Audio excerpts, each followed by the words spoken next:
Brooklyn Center police are warning people to lock their cars after a string of break-ins. Police say at least 7 cars were tampered with in Brooklyn Center and a variety of items stolen.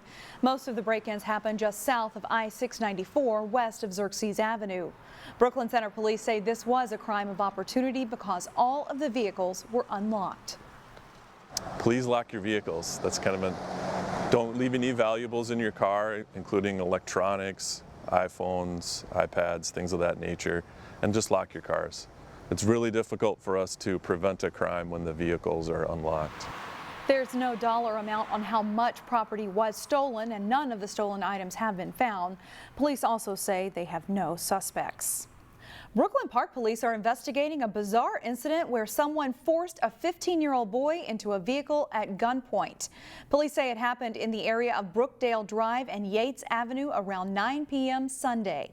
The assailant held the boy at gunpoint while he drove to the football fields at Central Park. He stole the teen's iPhone before letting the boy go. Police are trying to locate the man who did it and his vehicle. Mass shootings have become all too commonplace, but a Crystal business has an uncommon way to address them. Today in Business Matters, Corey Bork introduces us to a former school administrator and his system to deter, disrupt, and delay active shooters.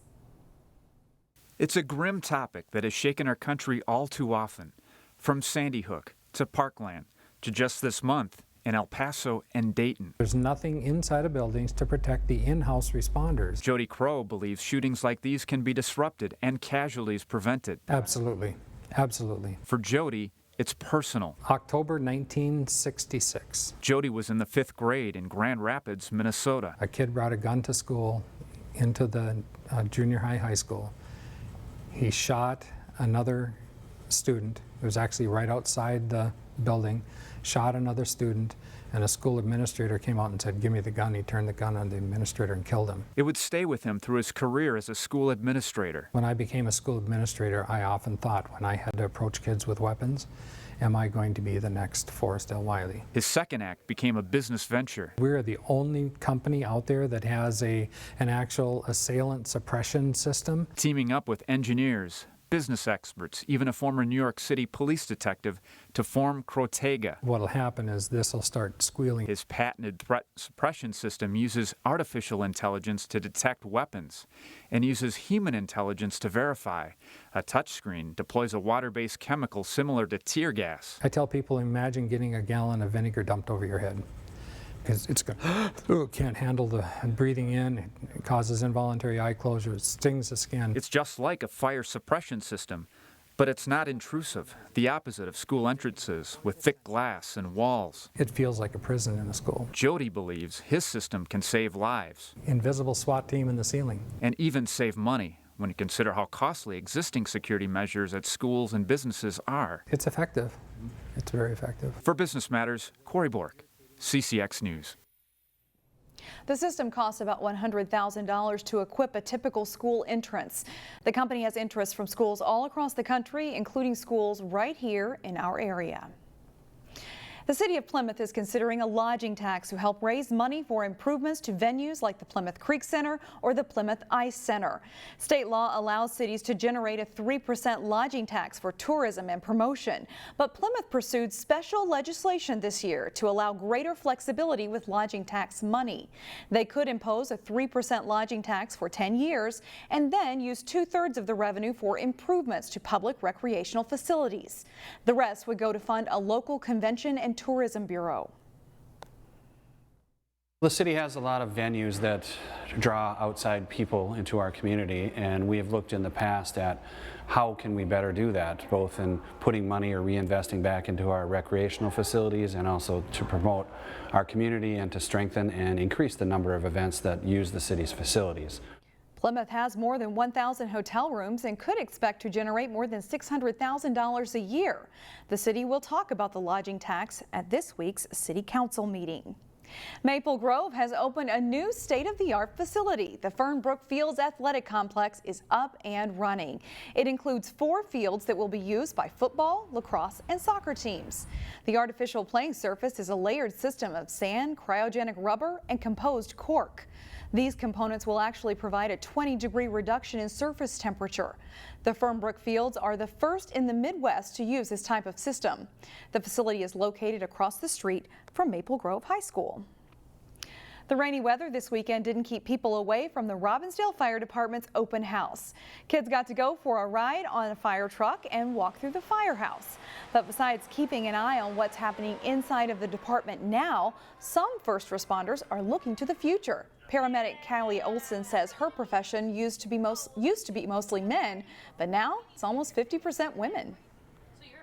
We love seeing young girls that know that they're fully capable and that they can do anything, police, fire, EMS, anything they want to do. Up the road in Crystal, you could see fire trucks and much more at a car show at the Crystal Community Center.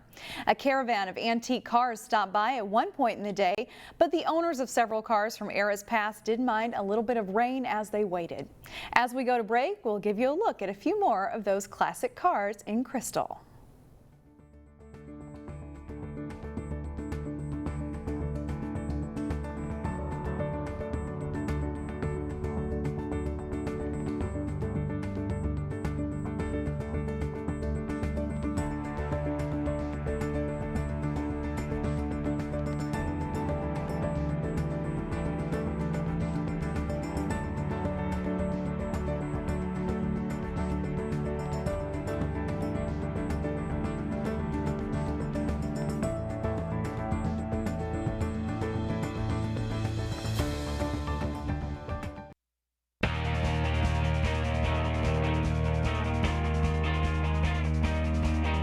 Summer vacation is over for fall high school athletes, sort of. Practice began Monday for most fall sports, including the defending state champions in volleyball.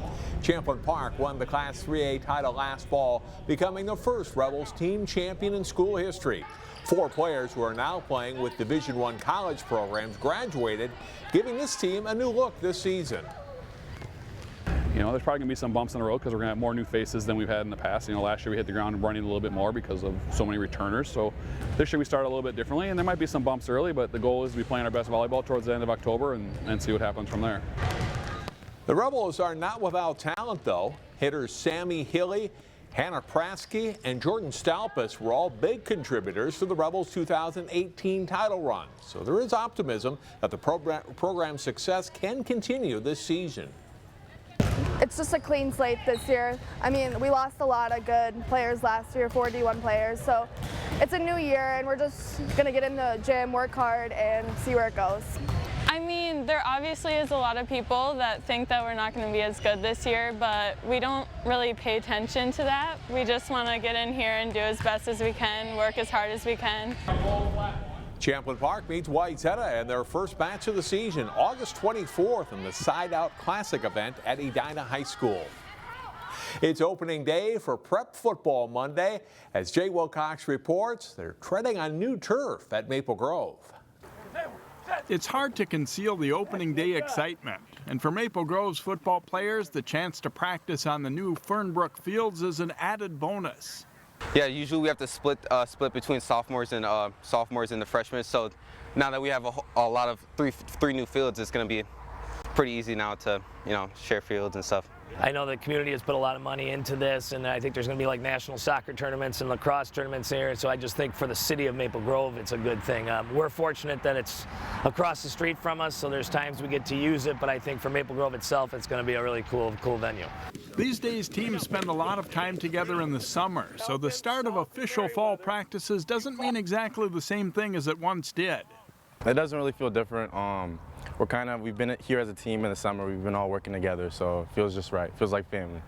The summer becomes a lot of your classroom time, so your goal as a coach, and this is everybody, I think, is when you get to fall camp, at least you can kind of practice. You can start running stuff and doing plays and doing things like that. So, not everything was new for the Crimson. An old face stopped by as former Maple Grove quarterback and point guard Brad Davison visited practice before he returns to the University of Wisconsin. This year's Crimson squad doesn't have a lot of size, but that won't slow them. Yeah, it won't be a problem at all because, like I said earlier, we're playing fast, and all of us are really strong here, so we'll be playing fast and physical. So We won't be the biggest team coming off the bus, but you're going to see our film and be like, whoa, we don't want to mess with these guys. We're undersized, but that's a good thing. We're the underdogs, and we're going to come out with the win every time. Time to get set for football. Maple Grove's guys are counting down the days until the opener. Jay Wilcox, CCX Sports. Hey, good stuff, yo! Maple Grove opens the season August 29th at St. Michael Albertville. We'll start our football training camp reports later this week. Last week, we told you about the great freshman season Champlin Park graduate Max Loven had in baseball at North Dakota State. Another local student athlete who exploded onto the college scene was Hopkins grad Natalie Denhartog. Denhartog hit .373 with 17 doubles, 2 triples, and 17 home runs in her freshman season at Minnesota and led the team with 64 runs batted in. She was named first team All-Big Ten and was a finalist for National Fast Pitch Coaches Association's Freshman of the Year. Denhartog had a big game in the Gophers' regional win over Georgia, collecting 2 hits, including a 3-run homer in the first inning. Minnesota went all the way to the Women's College World Series. That's all for sports today. More news after this.